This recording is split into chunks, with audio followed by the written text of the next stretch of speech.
Museu do Prado. Esta é a principal galeria de arte nacional e, além de ter a melhor coleção de arte espanhola, também tem uma das melhores coleções do mundo de arte europeia, do século XII ao início do século XX. E boa parte do acervo é da antiga coleção real. O Prado é um dos melhores museus de arte do mundo. As touradas fazem parte da cultura espanhola desde que o primeiro evento foi registrado há mais de 2000 anos. No início do século XX, as touradas tinham se tornado muito populares e Madrid precisava de uma arena nova. A Praça de Touros Las Ventas começou a ser construída em 1929 e tem capacidade para 24 mil pessoas sentadas. Desde então, é uma das construções mais famosas da Espanha. O preço dos ingressos varia de acordo com a localização e com a incidência de sol. Cadeiras e camarotes na sombra são mais caros.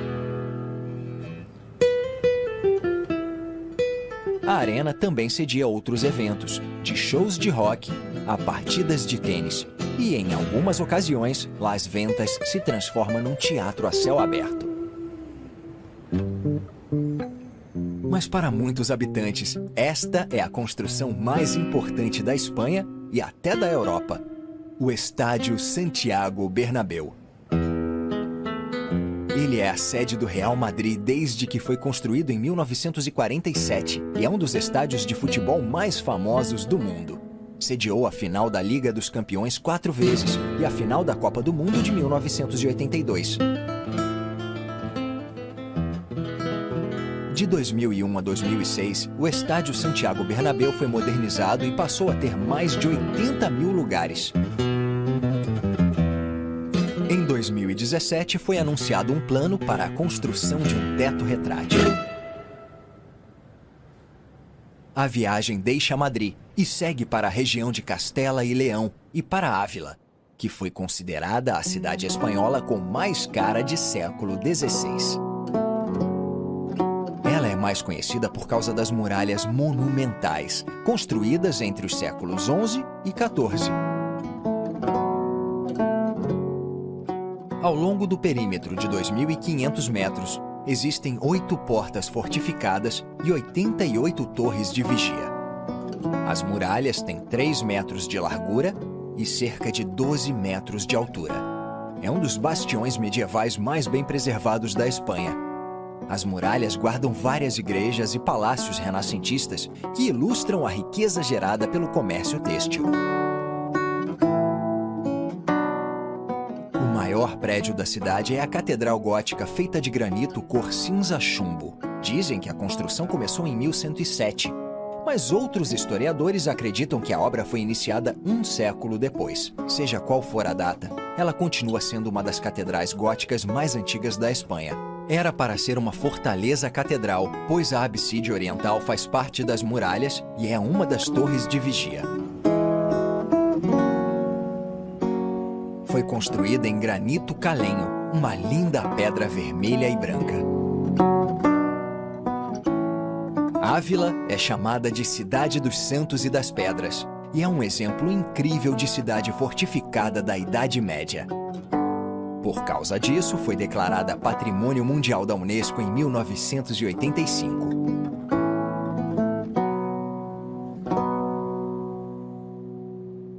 Para chegar ao próximo destino, o helicóptero precisa sobrevoar um mar de nuvens baixas por cerca de 30 quilômetros, propiciando uma vista maravilhosa.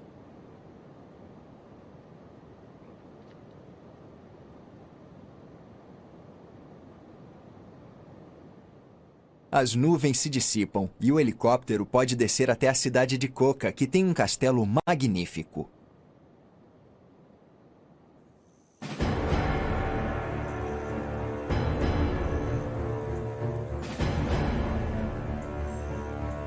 O Castelo de Coca se situa numa área plana e arborizada nos arredores da cidade, que foi onde nasceu o imperador romano Teodósio.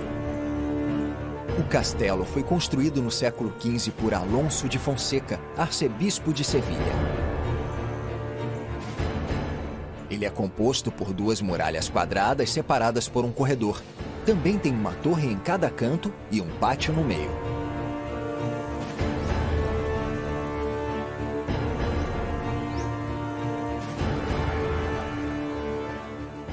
As muralhas duplas têm 2,5 metros de espessura e são cercadas por um fosso fundo e seco. É um dos melhores exemplos de arquitetura militar em alvenaria da Espanha. Boa parte da decoração segue o estilo mudéjar. Mudéjar é o estilo arquitetônico dos artesãos islâmicos que permaneceram na Espanha depois da Reconquista. Por causa do esplendor, o castelo foi mais usado como palácio do que como fortaleza, e o interior exuberante ainda mantém a decoração mudéjar.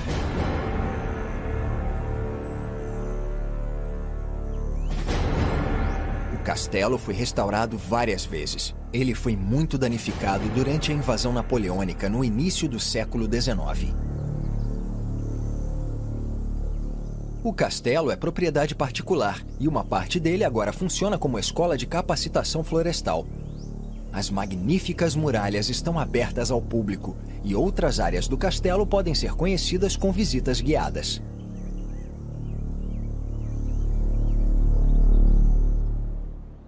50 quilômetros ao sul, atravessando as planícies quentes de Castela e Leão, fica a maravilhosa cidade de Segóvia, que é patrimônio mundial da Unesco.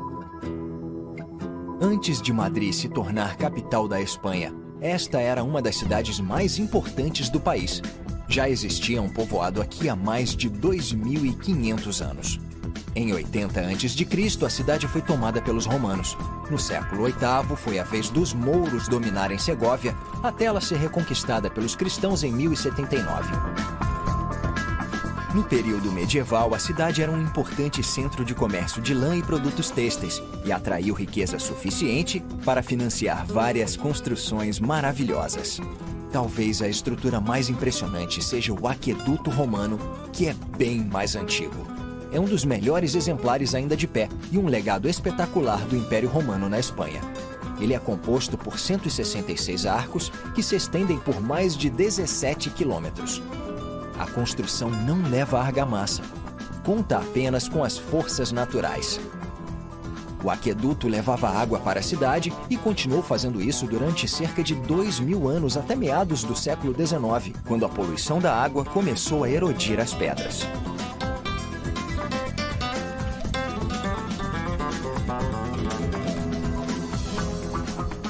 A Catedral de Segóvia se situa no ponto mais alto da cidade. Ela começou a ser erguida no século XVI, mas só foi concluída em 1768 e foi a última catedral gótica construída na Espanha. O estilo é uma transição do gótico antigo para um novo estilo renascentista que se espalhava pela Europa. O rei Carlos V ordenou a construção desta nova catedral em 1525 para substituir outra mais antiga que tinha sido destruída durante a rebelião contra o rei. Ela fica de frente para a Plaza Maior, no lugar onde Isabel I foi proclamada Rainha de Castela. Por dentro, a catedral tem mais de 20 capelas pequenas. O transepto sul tem uma porta que abre para o claustro gótico, que é mais antigo do que a catedral, pois sobreviveu à destruição da igreja original, foi desmontado e reerguido aqui para ficar ao lado deste magnífico prédio novo e repleto de torres. Situado num rochedo na junção de dois rios, está o prédio mais impressionante da cidade, o Alcázar de Segóvia.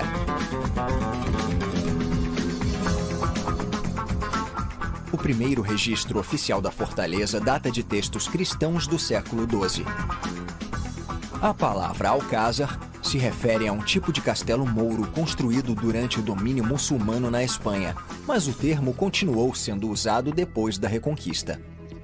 A localização estratégica se deve aos propósitos militares, apesar de o Alcázar também ter sido usado como residência real. A fortaleza tem várias passagens secretas que levam ao rio e a uma série de outros prédios da cidade. No século XIII, o Alcázar começou a adquirir o estilo gótico elegante que exibe atualmente. Nos séculos seguintes, foram feitas outras adições, deixando a fortaleza com esta aparência de castelo de conto de fadas. Quando a corte real se mudou para Madrid em 1561, o Alcázar serviu de presídio estadual durante quase 2 séculos, até se tornar sede da Escola Real de Artilharia em 1762. 100 anos depois, um incêndio destruiu boa parte do telhado. Ele foi restaurado graças à existência de gravuras feitas antes do incêndio. Agora, o Alcázar de Segóvia funciona como museu e arquivo militar. A fortaleza também é famosa no mundo da fantasia. Como parece saída de um conto de fadas, dizem que ela ajudou a inspirar o Castelo da Cinderela na Disney.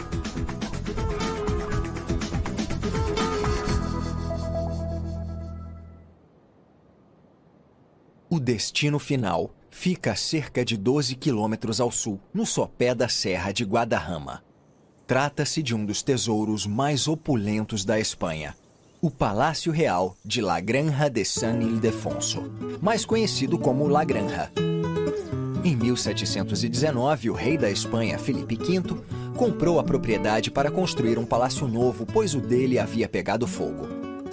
Como ele era neto do rei francês Luís XIV, decidiu se inspirar no Palácio de Versalhes, adotando inclusive o estilo formal nos jardins. Ocupando uma área de mais de 6 quilômetros quadrados, eles cercam o palácio e estão entre os melhores exemplos de jardim formal europeu do século XVIII na Espanha. O paisagista francês aproveitou a inclinação natural do lugar para melhorar as perspectivas visuais e fornecer pressão suficiente para os jatos d'água das 26 fontes esculturais. O encanamento original ainda está funcionando e as fontes contam apenas com a gravidade para abastecê-las com a água de um reservatório escondido no ponto mais elevado do parque. Por causa da necessidade de conservar água e preservar o encanamento original, as fontes só funcionam 2 vezes por ano. Mesmo sem elas, os jardins continuam sendo encantadores. É um lugar perfeito para concluir esta viagem.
Neste episódio,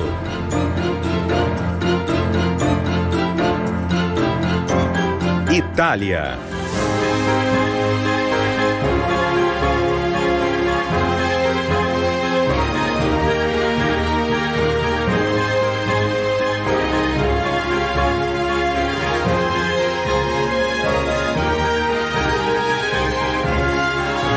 Caserta, até Tivoli via Roma.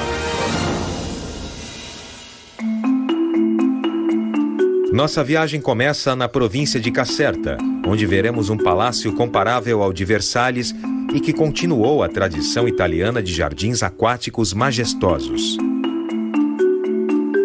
Depois, conheceremos alguns elos da Itália com a Segunda Guerra Mundial da cidade litorânea de Anzio até uma abadia nas montanhas de Cassino. Seguindo pela antiga Via Ápia, entraremos em Roma para uma excursão aérea sobre as antigas ruínas e bela arquitetura, como o Coliseu, o Fórum Romano, a Piazza Navona e o Monte Palatino. De uma das cidades mais antigas do mundo para a mais sagrada, no território da Cidade do Vaticano. Terminaremos a viagem nas colinas de Tivoli, com 2 propriedades palacianas com jardins.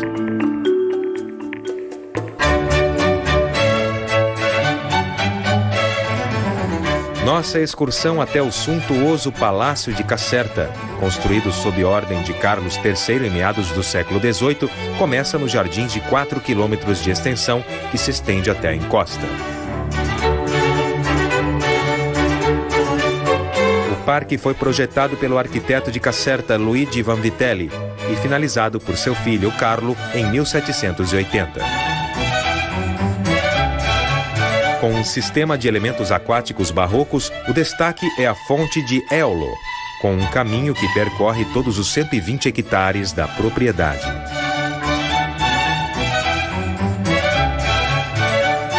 Ao lado e em direção ao limite superior fica o Jardim Inglês, projetado em 1782 em estilo inglês, uma resposta aos jardins italianos simétricos da época. Passamos pelos últimos setores do parque no ponto em que ele sobe da Fonte de Vênus até a Grande Cascata, na extremidade do caminho. Um aqueduto foi construído para trazer água até essa gruta, de onde começa a descida pela encosta.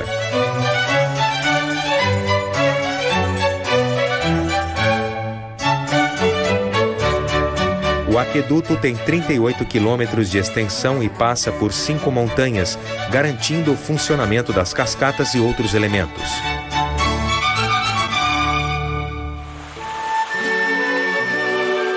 A água tem uma queda de 150 metros até a piscina ornamentada da Grande Cascata. Aqui encontramos esculturas famosas como a Fonte de Diana e à esquerda a Fonte de Acteon, que retrata o herói transformado em veado enquanto os lobos se preparam para matá-lo. Um castigo por ter olhado para Diana enquanto ela se banhava. O rei Carlos III queria uma propriedade comparável aos palácios reais de Madrid e Versalhes. Apesar de nunca ter vivido em Caserta, o resultado de sua visão foi o que a Unesco considerou a mais impressionante arte barroca.